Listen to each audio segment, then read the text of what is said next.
Hey, good afternoon.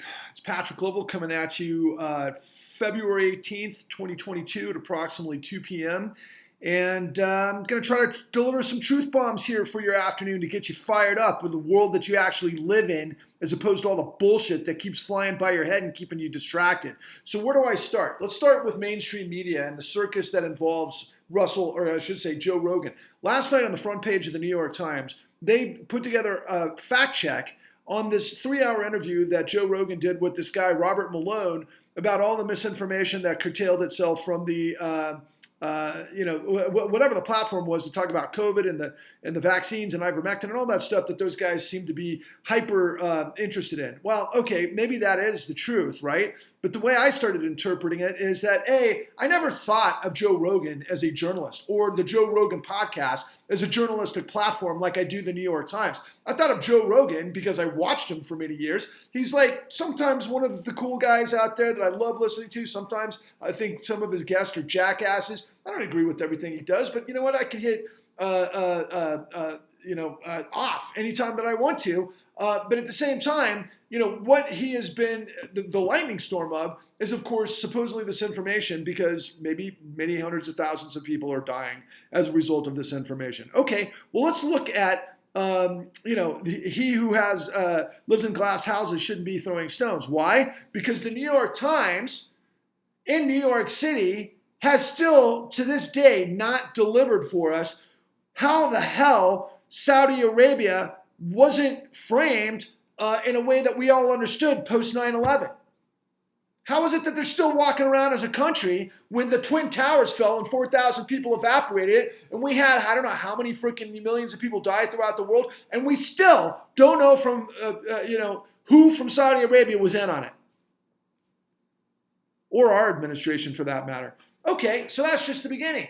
What about 2008? Well, I can tell you, as a producer and a muckraking journalist that had spent over a decade trying to pull all the threads to figure this stuff out, including work with many of the best award-winning journalists from the New York Times, who gave me as much information as you could possibly ever imagine, that basically told me what I needed to know. The New York Times covered the greatest criminal conspiracy and cover-up in history because that's the big question mark, okay? Now, my gut tells me they've got this part of their newspaper called Deal Book, which is run by a guy by the name of Aaron Ross Sorkin, who had a wonderful documentary, and I say that sarcastically, on HBO called Too Big to Fail, that basically made John Paulson, or Hank Paulson, the guy at the Treasury who pulled out the bazooka to save this country, or I should say, save the rich people of this country, while the rest of us got through the meat grinder, made that guy out to be a hero. Therein lies why I do what I do, because it's bullshit. It's absolute absurdity. That was about as big of a lie as ever come through. So the way I look at the New York Times these days is that they're, quite frankly, unfortunately, not too dissimilar to what Trump frames them as. Why? Because they're not, they may as well be People Magazine and USA Today. They're not the New York Times and Daniel Ellsberg and the Pentagon Papers or Watergate or all of those things that we would expect the Fourth Estate to do. What appears to me is that they serve the system that serves them. Access, revolving door, enrich the looters, and hide the freaking evidence. That's why I exist. But if that was the only problem, that would be fantastic. Unfortunately, they're just one of many. Why? Because hedge funds from Wall Street bought up all the newspapers around the country, and they gutted the investigation departments of all of these newspapers to get the truth, of which I had to go find.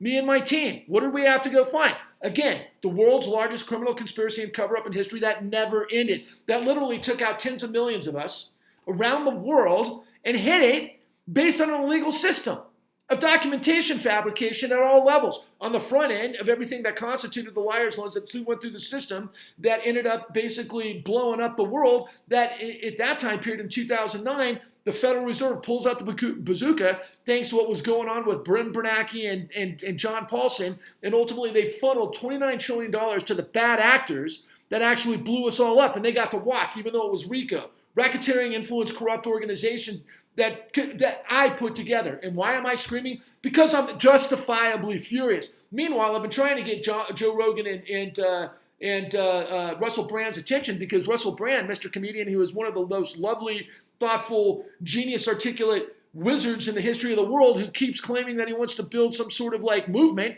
to purge corruption, to create a great awakening, while he's ignoring what I'm putting in front of him. Why? I don't know. Maybe it's because I'm not a part of his club. Maybe I'm not part of his comedy routine. I don't know. Maybe he doesn't have filters where he can actually go investigate stuff, and he's got to rely on people that he's talking to that's in his little clique that may not want me out there, because then it would prove that the work that they did for the last 10 years was far short of what we actually pulled off.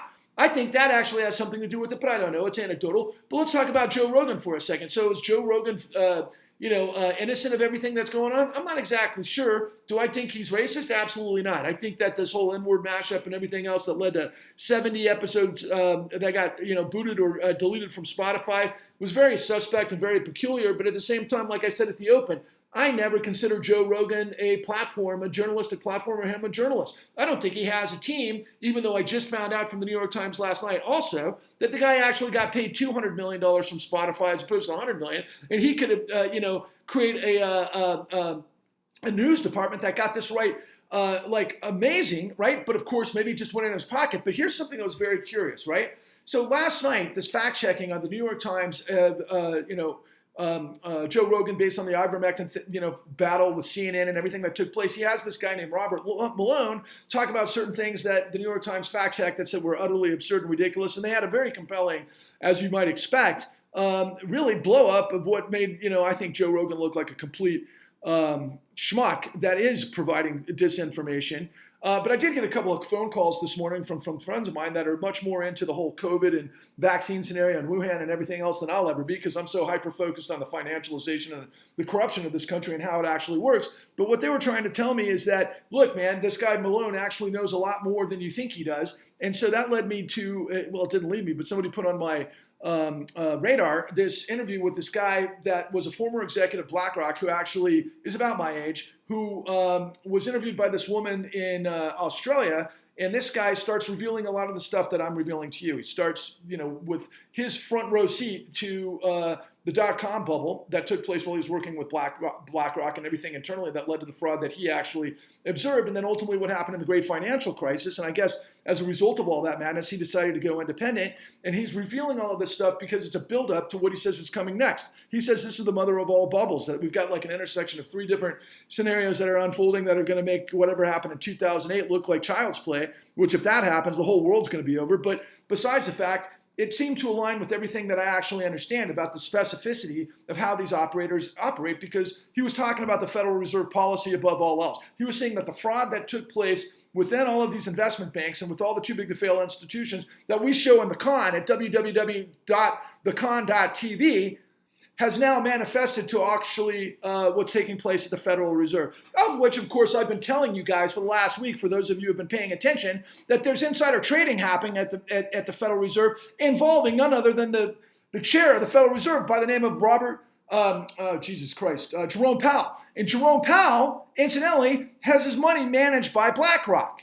Holy freaking mother of all conflicts of interest, considering that there's a lot of people at the level, I'm going to call them A-list folks, that are, people that are asking a lot of the right questions and asking questions about corruption. And I've actually been, as a guest, being very polite, not shouting. But at the same time, nobody's listening to what I'm trying to tell you, because they're all asking questions about BlackRock, and they don't even have the fundamental mechanics, the basics, to know that Larry Fink and BlackRock were actually there at the very beginning of the 2008 great financial crisis, when we spent $29 trillion to backstop and save the assholes that blew up the entire world. And then ultimately, they from that situation, BlackRock was the administrator of it all. So that's how they became the king of the world. They actually looted the whole situation. They bought the freaking world. They've got more leverage. Who voted BlackRock and Larry Fink to control the world on behalf of the United States government that's corrupt? I didn't.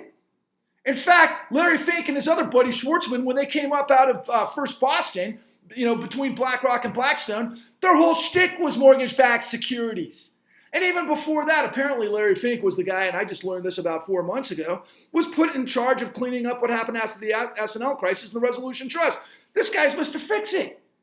Okay? And the Mr. Fix-It means that the Federal Reserve, with insider trading with BlackRock, with these conflicts of interest, have created this corrupt machine that basically does all day, every day what we show in the con that nobody seems to know, especially the guys that are supposedly looking for it, like Joe Rogan and Russell Brand, not to mention the others. And what they're doing is they're creating free money into the system where they pull toxic assets together and they sell right back to the government, which they get trillions of dollars of fees, and they're money managing people from around the world like the Saudi Sovereign Wealth Fund. How's that for freaking inside collusion, right? Imagine you're a New Yorker. Imagine you're somebody who had his friends that actually died in the World Trade Center. They got freaking crushed that day. And then ultimately, you're playing ball with Saudi Arabia while the New York Times isn't asking questions about what happened between Saudi and 9/11 and what didn't happen in the 2008 Great Financial Crisis, presumably, because all the people at the New York Times are covering from the guys that were their schoolmates in the system of which the New York Times is heavily involved in. I mean, it's insane. And so ultimately, you get to this juxtaposition through this whole thing where it's like, okay, mainstream, who has so many freaking skeletons in their closet, that are beyond, I mean, it's toxic nuclear waste in their freaking closet, pointing fingers with their super, fact checkers that they're going after a guy who has $200 million who could have gotten all the right fact checkers, but he decides to have this guy Robert Malone because I'm presuming that Joe Rogan isn't racist, but he likes to smoke dope. He likes to talk to people that are really cool. And then, he's got some real interest because there's a whole lot of people on the Trump side of things that don't trust the government because they don't trust vaccines and Tony Fauci and all of this other stuff because of what happened with everything I'm already telling you. That's what led to MAGA. The 4 decades of deregulation, desupervision, and decriminalization of this neoliberal financialization of the United States that was basically created by the Wall Street Democratic meritocracy that led to all of the madness that's created what now looks like it could be a fascist movement, which is absolutely insane because a lot of people at the apex of this thing are going to claim one thing like, anti-Semitism, when they're actually involved with some really deep diabolical shit, which is a real problem. But I will tell you this. There was a lot of Jews in the system that tried to prevent what fucking happened in 2008. So don't blame it on Jews. There were blacks, there were whites, there were Greeks, there was this, there was that. Everybody was involved in it. So get out of the anti-Semitic thing. And to all of you MAGAs out there that, had gone through this process, that you lose your house in the courts and the whole system is corrupt, you got to be going out of your mind if you're paying attention to what I'm telling you about what's going on with Rachel Maddow. This woman is actually just got paid $30 million, just like Barack Obama, who's got $140 million in the kitty by Wall Street not actually going down for the crimes that they pulled. And, the woman, Rachel Maddow, who is the communication director for the Wall Street Democratic meritocracy, just got paid $30 million by never going into the detail of what it is that I'm trying to bring to your attention, or actually not just bring to your attention, unlock your mind like I've got the magic key that actually, goes into Gringotts to open up the safe to your mind. Because you're all under the thumb of this stuff. Because if you go through this insane, victimization of being on the back end of this huge, huge con that used documentation, fabrication of the courts to bury you and you knew it, how could you come out the other side and be a Trump supporter? Do you not understand that Trump's businesses were actually doing this to people and they might have even been you? The guy got nailed for predatory lending, not just with Trump mortgages, but Trump University. And now he's all involved with control fraud and everything else. And the big lie, I guarantee you, would come from all of this different lying documentation fraud and everything that leads to somebody like Rachel Maddow doing bits every single night about, oh my God, did you see what Giuliani is involved with? The documentation, fabrication, and the election certification. Holy freaking shit. Meanwhile, millions upon millions of people got ground up in the courts based on the same type of stuff. But that's not important to Rachel Maddow. It's certainly not important to Tucker Carlson, the guy who may as well be, Leonardo DiCaprio from Django. I mean, that guy is like working for the billionaires and the Mercers and the Kochs and Fox and all the rest of them to basically bring what? The second coming of the Confederacy? How about this? Fuck the Confederacy. But more importantly, fuck corruption. Look, Russell Brand every single day talks about corruption. The guy's this magician with words. He really cares. But he's chasing the dragon of the what I call the zeitgeist, Everybody's talking about COVID and everything else because everybody's dealing with all this crap and it's all over the place and it becomes the battle between mainstream. And just like high school, it's like what everybody's talking about. right? But meanwhile, I'm going to be this guy I'm going to create this revolution because we're going to awaken and we're going to be people on the same page and keep being free. Russell, stop ignoring what I'm putting in front of you. It's ridiculous. It's embarrassing. But whatever. Fuck off, man. I'll bring this to the American people myself since you or Jogan won't do it, but I'm going to bring it back to Joe Rogan for the last point. So, is Rogan innocent? I don't think he's a racist. I don't think he, this whole N-word. I mean, every time I've watched Joe Rogan out the years, like I said before, I think he's a good guy for the most part. I don't like some of his guests and everything else, but he does put his toe into the MAGAville. And maybe that's because there's a lot of people playing ball with it. And the guy got $200 million and he should be able to get it right, but he didn't. But I'm talking to his gatekeeper and I'm trying to get on there so I can actually bring the right people from the FBI, the DOJ, the SEC, the whistleblowers, and everybody else that has all of the fucking details of the greatest engineered criminal conspiracy in history that never ended. That is our system. And they're ignoring us, and I wonder why. Well, wait a second. I get this call from this guy today who's a friend of mine, and he sends me this message, and I'm looking at it, and it sends me to this podcast of Australia where this guy who used to work for Blackstone is a guy about my age, and he's starting to talk about all the details of what happened in the dot-com bubble that he had a front row seat to that made him go, and then he got a real front row seat to what happened in the 2008 great financial crisis in the aftermath, and he said, that fraud works exactly the way that I'm explaining to you. And then ultimately, he says, look, all of that stuff was child's play, in light of what's coming next. He said that the market is so hyperinflated that I think the numbers are dwarf what took place in 2008. That's right on the horizon. That's going to destroy you all. And me too, by the way. And ultimately, he's going through this whole thing, but he doesn't go into details. I'm waiting to hear all the goods on BlackRock, but he doesn't deliver it.